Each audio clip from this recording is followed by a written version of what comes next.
Bonjour, je m'appelle Eleanor Saïn et aujourd'hui je vais vous présenter mon mémoire de Master 2 en Business Law and Economics qui s'intitule FinTech et inclusion financière vers une démocratisation de l'accès aux services financiers.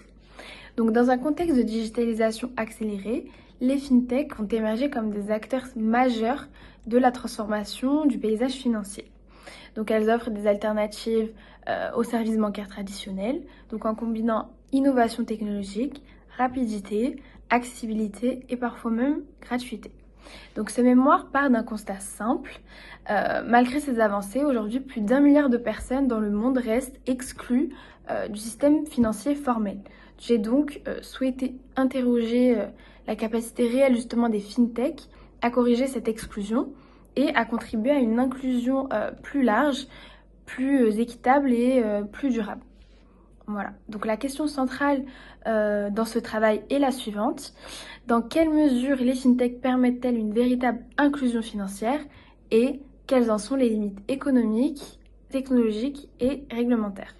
Donc mon objectif a été ici d'évaluer leur impact justement à travers une grille de lecture critique, donc en analysant à la fois des innovations proposées, les conditions d'accès, les risques générés et également le cadre juridique justement dans lequel elles s'inscrivent.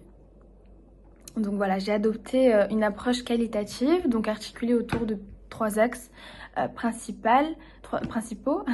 Donc d'abord une revue de littérature académique et institutionnelle, donc qui va mobiliser des sources comme la Banque mondiale, le FMI ou encore l'OCDE. Puis ensuite, j'ai effectué une analyse de cas pratiques. Donc j'ai pris l'exemple de M-Pesa au Kenya, donc la célèbre solution du mobile banking. Donc voilà, et ensuite j'ai effectué une étude des freins structurels, donc tout ce qui est fracture numérique, inégalité d'usage, manque d'éducation financière et absence justement de régulation adaptée. Donc voilà, cette analyse m'a permis d'identifier plusieurs résultats clés. Les fintech ont bien un potentiel d'inclusion donc important. Elles rendent les services financiers, comme j'ai dit précédemment, accessibles justement à des populations auparavant exclues, notamment dans les zones rurales ou encore auprès des travailleurs informels. Et elles simplifient justement les démarches, réduisent les frais et éliminent justement la contrainte par rapport aux agences bancaires.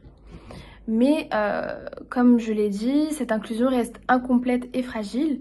Donc sans connexion fiable, sans équipement ou encore sans maîtrise des outils numériques, une partie de la population reste encore à l'écart aujourd'hui et certaines innovations comme par exemple le crédit instantané ou encore les paiements fractionnés peuvent générer au contraire de nouveaux risques, par exemple de surendettement. Voilà, donc enfin, la régulation ne suit pas toujours le rythme rapide de l'innovation, ce qui pose également des questions sur la sécurité, la stabilité et surtout la protection des utilisateurs. Donc surtout concernant les données personnelles et voilà, des utilisateurs. Donc concernant les difficultés rencontrées dans ce travail, la principale a été, je dirais, l'accès justement à des données de nos jours, enfin en tout cas les données récentes par rapport à certains pays, enfin certaines zones géographiques. Voilà, donc il a fallu quand même composer avec la diversité des régulations financières par rapport à chaque pays, enfin selon les pays.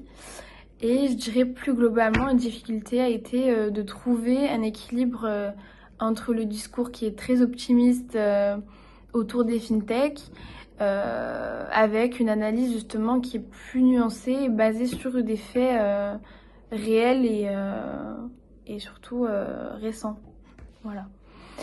Donc voilà, ensuite ce travail, je dirais, ouvre de nombreuses pistes de réflexion. Donc il serait intéressant d'approfondir la régulation des fintech dans différents contextes juridiques ou encore d'analyser comment l'intelligence artificielle va s'intégrer justement dans les services financiers de demain.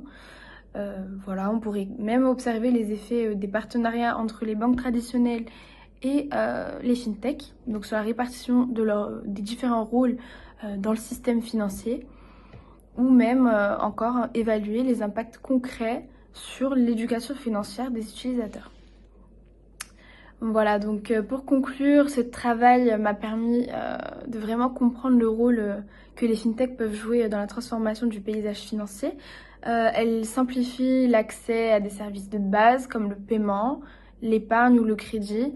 Elles peuvent également aider à intégrer des publics justement qu'on a longtemps laissés de côté.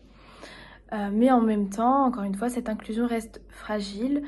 Tout le monde n'a pas accès à Internet, tout le monde ne maîtrise pas ces outils et sans régulation adaptée, certaines innovations peuvent créer de nouveaux risques. Voilà, donc ce que je retiens surtout, c'est qu'on ne peut pas compter uniquement sur la technologie pour régler, on va dire, les inégalités. L'inclusion n'est pas juste une question d'accès à une application, c'est une question surtout de moyens, de compréhension et qui nécessite surtout un cadre sécurisé. Et comme le dit très bien Amartya Sen, donc voilà, je vais citer une petite citation. Donc, une société inclusive, c'est une société qui donne à chacun les moyens de participer pleinement à une vie économique. Donc, c'est exactement dans ce sens-là que les fintechs peuvent avoir un vrai impact. Pas en remplaçant les banques, mais justement en obligeant à évoluer, à s'ouvrir et à surtout faire mieux. Voilà, donc je vous remercie pour votre attention et vous souhaite une bonne lecture. Merci.